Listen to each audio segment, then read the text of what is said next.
but my background, my background is in psychology. And so when I teach, I use a lot of these little things in my classes. But if you join the circus, what would your role be and why? So just think about that as we're introducing ourselves, and you can chat that if you'd like to. Um, we'll talk about a little about like who we are and how we work together. I'm Dr. Jenae Burkart, and I'm an associate director for the Office of Teaching, Learning, and Technology at the University of West Florida. And then And Andi. I'm Dr. Andi Nelson, and I am a clinical associate professor in the Department of Health Sciences and Administration here at the University of West Florida. I am also the educational innovator for our Ushakundu MD College of Health and the Office of Teaching, Learning, and Technology fellow. And I'm also one more, the co-coordinator of our Center for Interprofessional Education and Practice. So Andi, I think your circus person would be a juggler or Yes, I am a juggler. something I'm a with lots super of juggler. hats. Yeah, something with lots of hats.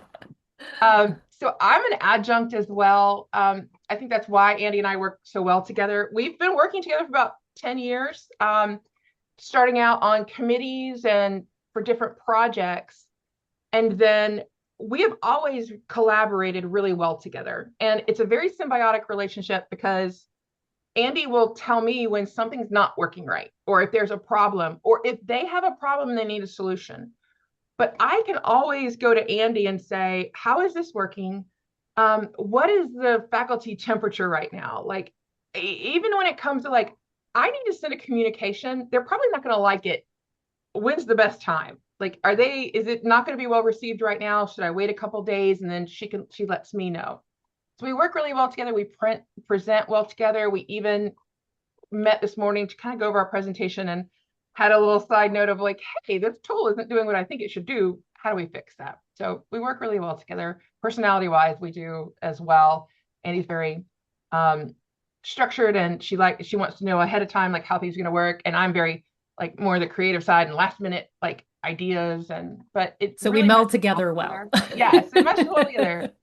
Um, so for this presentation, I also in the chat, if as we're going through this, how does your institution organize faculty professional development and resources?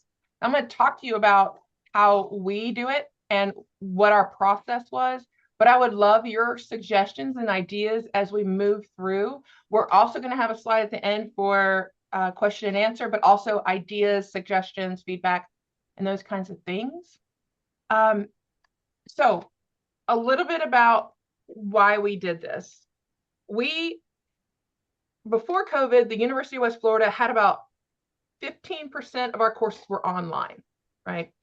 And when COVID hit, we emergency flipped into a completely online mode.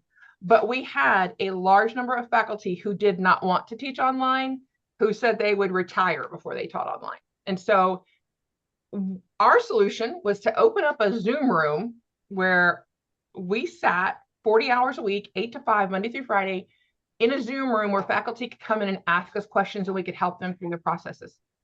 That at the time was great. But as we returned to campus and as we started, really the faculty who said they would never teach online, all of a sudden liked teaching online. And so now about 50% of our courses are online. So it's a huge difference in where we were just a couple of years ago. Our main problem was that 40-hour a week Zoom room was not sustainable by any means because we were so wrapped up in support, we couldn't do anything else. So we also had two of our instructional design staff who were retiring, and they had 20 years of experience.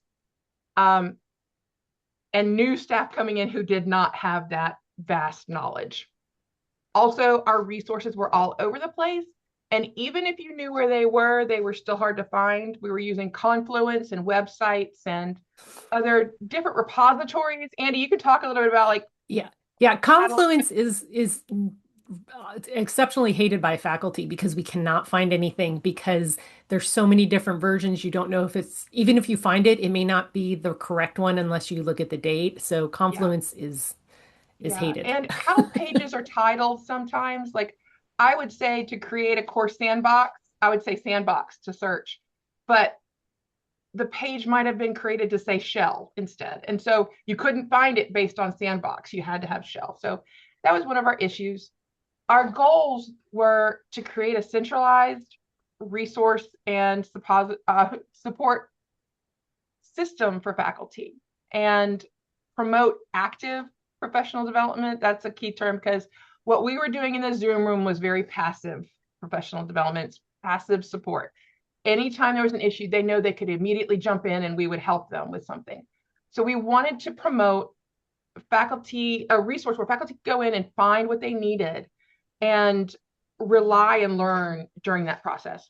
But the Zoom room really helped us create relationships and communications with the faculty, and we didn't want to lose that. So we were kind of like, okay, how do we do this?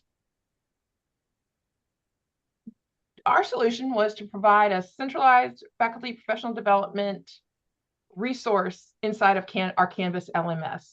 So in this session, we're going to show you some example designs, some strategies that really worked well for us, the benefits of doing this, what's next, and then we're going to have some time for Q&A. So example designs, probably the biggest is going to be the UWF Faculty Resource Guide. I'm going to show you that.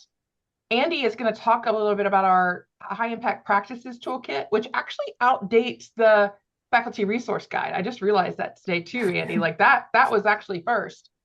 And then Andi has also created a faculty toolkit for professional development specifically for her college. And that was without our assistance. So that's part of this relationship we have too, is I have come to depend on Andi to be self-sufficient in a lot of ways. And through this relationship, she actually is a stopping point for faculty. They go to her, and then if she can't do it, she forwards it to me, and we work through that process. So it's a huge help. We also use pilot courses in Canvas and test zones, which are great. And I'll show you our AI toolkit. So the Faculty Resource Guide. I was at a conference and someone was presenting on how they used Canvas to develop a resource guide for their high school students. And they had sections for freshmen, sophomores, juniors, senior. And I was like, wow, we could do this. Like, it's going to take a lot. At the time, I was thinking, this is going to take a lot of work. But this is one way we can put this resource on this faculty's dashboard where they're constantly in there for courses anyway, and the resource is just sitting there for them instead of having to go all the other places. In actuality, it only took 3 days to design the minimal viable product. That's my MVP. It's the minimal viable product. Because we already knew where the content was, we just had to put it in one place. We curated that content based on previous support tickets. So we knew what the major problems of our faculty were, what the questions they asked every semester over and over again, what new faculty needed. And so we designed around that. And then we linked to content instead of recreating it. If there was a way we could pull in a resource from Confluence, then we would do that. We also utilized Canvas help and the support desk that they have built into Canvas, which was nice. We just really had to teach faculty where that was. We also have a UWF resources link built into Canvas. And we utilized a lot of roles and groups. So I'm going to show you the faculty guide real quick. And I also want to show you on the dashboard, so when our faculty log in, the UWF faculty guide is typically the first thing that they see. So it sits right here on their desktop for them, and they can just go in here. So if they have a problem while they're teaching, and they have a problem with a tool that's inside of Canvas, they can go here and get access to the guide. We have a highlight section. This is usually something we're pushing. We'll probably replace this with simple syllabus content because we are pushing out simple syllabus for summer. This was another idea from Andi because she asked if we had a tool, because Andi teaches large classes now, that if we had a tool that would help her with grading and help her move the grades from Canvas into Banner. And I said, yeah, we have a tool that ITS built a couple of years ago. And we didn't realize faculty had kind of forgotten about that tool. And so I had no idea that it existed. No. But so really, this is a project we were able to hand over to Andi and have her develop a workshop for. And She did campus-wide workshops on how to use the Canvas gradebook effectively and how to utilize the grade entry tool that we now have. So And it's um, been a game changer, especially for large enrollment classes. So, that's the best is when we can actually know we made a difference from that. But again, that was a communication from inside of College of Health that, hey, we've got these massive classes and we need a tool. And oh, guess what? We have a tool that you can use for that. But I'm going to quickly go through the modules. What we did the first semester that we created this is we bulk enrolled faculty. So we took all faculty from a Tableau report and we uploaded them into this course. And now they have the choice to accept it or not. I would say 95% of faculty accept it. The other five may not know what it is, like what we sent them. Um, and then each semester, we know when faculty contracts come out. And so we take that list of new faculty and we upload them here as well. And so they accept the course. We upload them as students so that they can access the content. So the gradebook is still highlighted at the top. We probably will put in simple syllabus next week to be the top reference. We list professional development committees within here. We also have our professional development calendar. So this is just a Google calendar that we have access to, and then we embed it in this page so faculty can come here and see all of our workshops. We've got the simple syllabus. We have a couple, what is it, Andi? What's the H5P, we have an H5P? A. Mhm. And Andi has access to this calendar as well. We don't, not a lot of departments have access to this calendar. We usually work through them, but with Andi, we know she's setting up software workshops all the time. We also, faculty can take workshops on their portfolios, but it's really nice to have it all in one spot. They can also subscribe to this calendar, which makes it nice because it puts it on top of their Google Calendar. They can see what's coming up and keep track of it. And Andi, even what? like oops, sorry, my Oh yeah, college, we're actually going to implement that all of our faculty are going to be enrolled in this next year automatically. yeah, So depending on the colleges and permission by the dean, this is something that I've requested for my college because I think it's important for our faculty to know that these professional absolutely, development activities exist. absolutely. And with this course, we automatically enroll new faculty during new faculty orientation, and we start pointing them to this so that they know where everything is. Uh, we also have access to other toolkits and book clubs through here. These are the sections, the faculty processes and the course development module. These were built based on previous tickets. When we did the Zoom room, we literally tracked faculty in an Excel sheet and then what they came in for, how long they were there. And we used that to create this. And we have a JIRA ticket system. We just couldn't create tickets fast enough and provide the support in order to do both. So we were able to curate this content based on what we know are the faculty's most questioned areas. And if we do get a question and it's not in this guide, then we add it. So the faculty are very involved with helping us create the content that goes into this course. There's a whole module for new faculty. And then we have hot topics and technology tools. Now, this is a list of all the tools that we have inside of Canvas. And then there are embedded how to use them, instructions, how to get support. And then sometimes we even link in like LinkedIn learning content and things like that so that faculty can utilize that as well. And then we have a student resources module and a support module. We try to put everything in here. We do ask faculty for feedback on this a lot. What we don't want is this thing to explode and have too much stuff where they can't find everything. But Andi, what was your impression of this when we rolled it out? It was great because, as Jenae said, those commonly ticketed questions, um, as they would come to me a lot of times first, if Mhm. after the Zoom room closed. So I was able to either just give them a hyperlink directly to one of these pages, or just say, "Hey, go to the faculty toolkit. It's in the technology and tools section," Mhm. and that solved most of the problems. And with Jenae being an adjunct in our college, poor Jenae, everybody even though we have a lot of different instructional designers, they were all coming to Jenae. So my goal was to try to get them to utilize this because there's Yeah. only one Jenae, and she has other things to do. So that was one of the important things. But it's really easy to use, and especially with the technology and tools, it's great to go in there. And I always tell at the beginning of the academic year, I mentioned to faculty, you have this resource. So even though they've been enrolled for years, some of them may still not have accepted, but just reminding them of this and reminding them, hey, all the new tools are in there. And then, presenting it in a way that our new faculty just have it ingrained in their brain that this is where they go This is the first. process. Hmm. Yeah, this is the process. Not emailing individual instructional designers, with a million questions.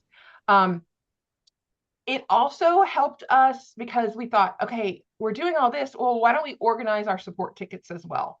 And we were able to, as I mentioned before, inside of Canvas, you can go to help here.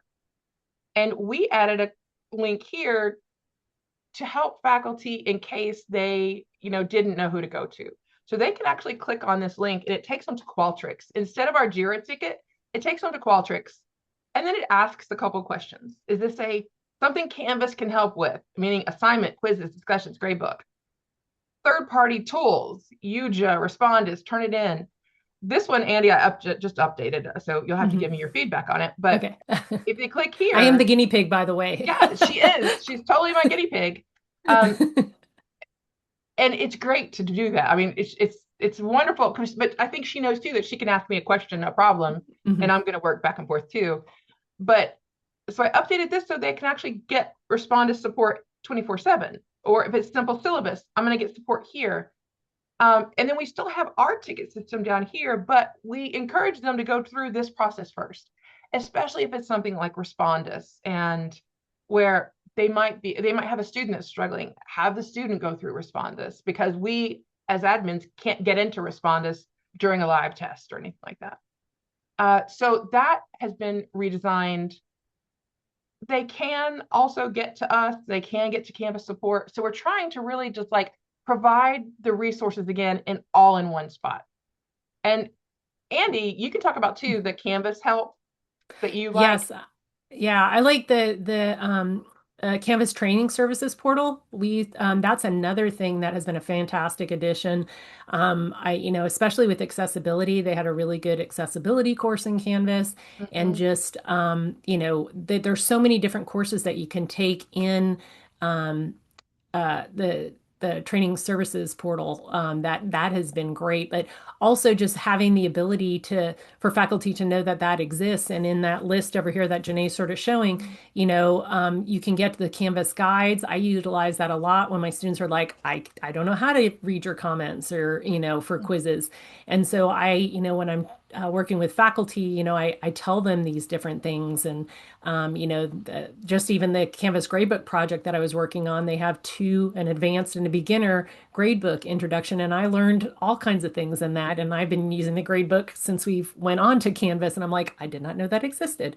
So Mhm. you can learn a lot in sharing that with faculty, and having somebody from a college standpoint that is sort of that technology champion, really, I think, has worked well in our college, because it's just made the streamlining process of our faculty, adoption of tools faster. And also, I think it's hopefully created less burden for Jenae's department.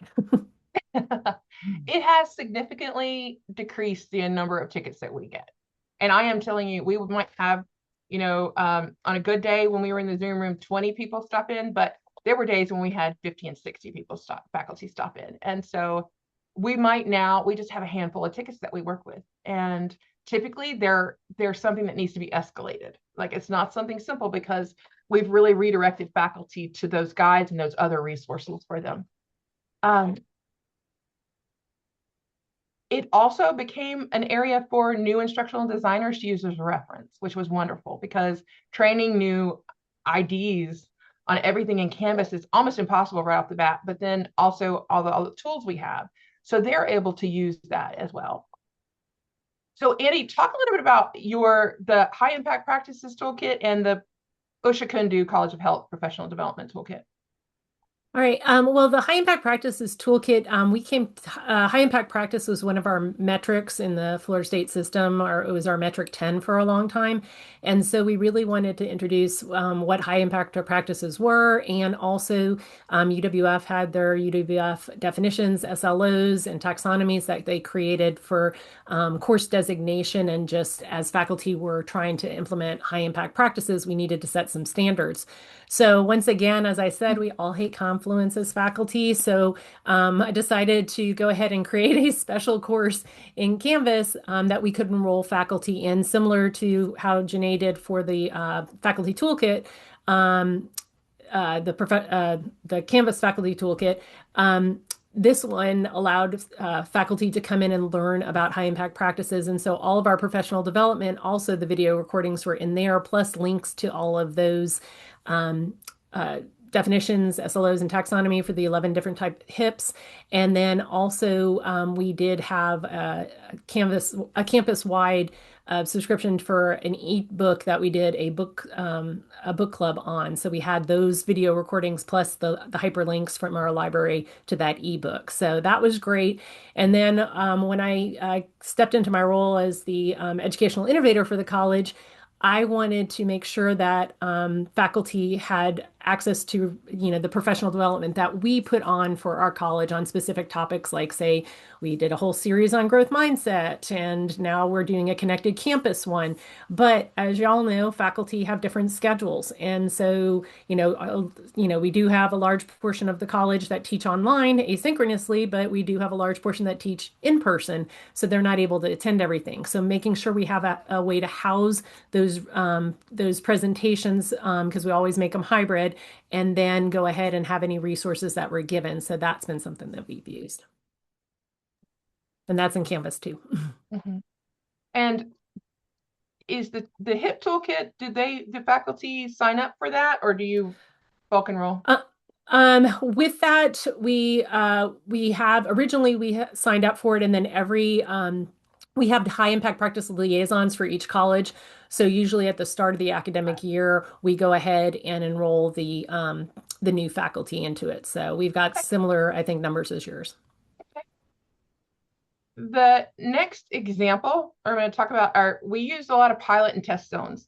And this is really where the faculty guide I see as like accessing professional development resources and where things are happening. But the pilot and test zones are where we promote the active participation and active professional development, just like active learning. These courses are co-designed by faculty. So faculty can enter these areas by signing up. We have in our portal, there's an app that faculty use to access courses, and they can actually self-enroll in some of these courses. So it's completely up to them. We can add them as well, but it's completely up to them. We ask them to co-design the content. So we have an AI toolkit, which I'll show you, which the faculty have gone in and they have developed the content for that. A lot of times, and Andi is always one of my guinea pigs, is we, for instance, changed video tools in Canvas. We went to Yuja. And so I wanted to make sure the heavy users of the previous tool liked Yuja and how Yuja was going to react. And I wanted to know all the things that could go wrong. I wanted them to try to break it. Honestly, I'm completely happy if we're in a test environment and they want to break something. But they are able to go in and use the tool as if they would in the classroom, but it's not an active course. A lot of times we use the Canvas test environment for this. So we might just install the software in that test environment so that faculty can play with it and we can get feedback. We also create communities of practice with this. And so faculty, again, come in and design. And then we have book clubs, as Andi mentioned, and it creates this network of support. But for me, it also provides feedback.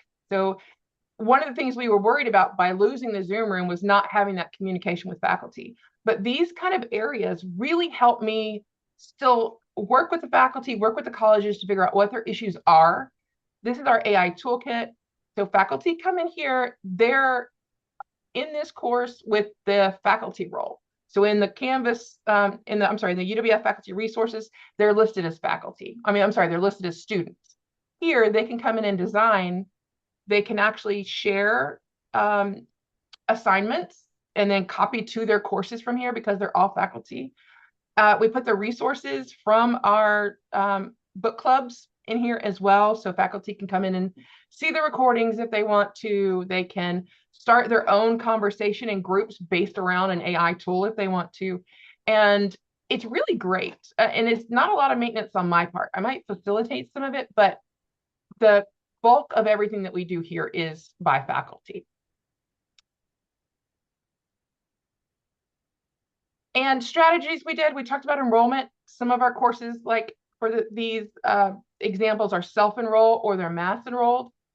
We don't recreate. We link to what we could and we created other stuff. We utilize roles and sections. So in some of these courses, faculty have a student role so they can see what it's like. And then in some, they have a faculty role where they're co-designers. We also embed a lot of calendars in these courses. We utilize the support that's already there in the LMS. We redesigned the ticket system, which was really, really helpful. And then we transitioned in stages. So we kind of weaned off the Zoom room day by day. We started dropping Fridays, and then we went to Tuesday, Thursday only. And then we went completely into just this support system. Benefits that we saw, it promoted access. Like it tripled the access to content. It increased the knowledge base of our faculty. It decreased support tickets. I can't even tell you how much, and support hours on our staff. It increased communication and it built community and buy-in. So when we put these tools out there and have faculty test them, we all of a sudden have created individuals within the colleges who are also helping support faculty, like Andi does. And then what's next? We're going to expand our faculty liaison program. We're going to integrate GAs and TAs into that program and have them use the guide as well to help support their faculty. We're looking at a video repository. We've got some ideas on that. And in my own personal opinion, I would love to clone Andi. So that's my biggest goal. All of our faculty liaison are amazing, but Andi's pretty special. So questions, examples, ideas.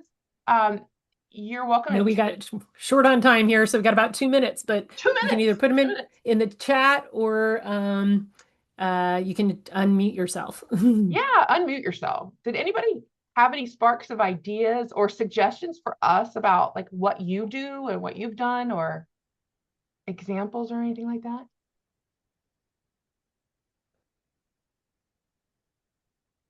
See, if I got a knew you quiet guys, group. I would just call you out. Like if Andi's in a conference in a room with me, I'm like, Andi, what do you think? Oh yeah.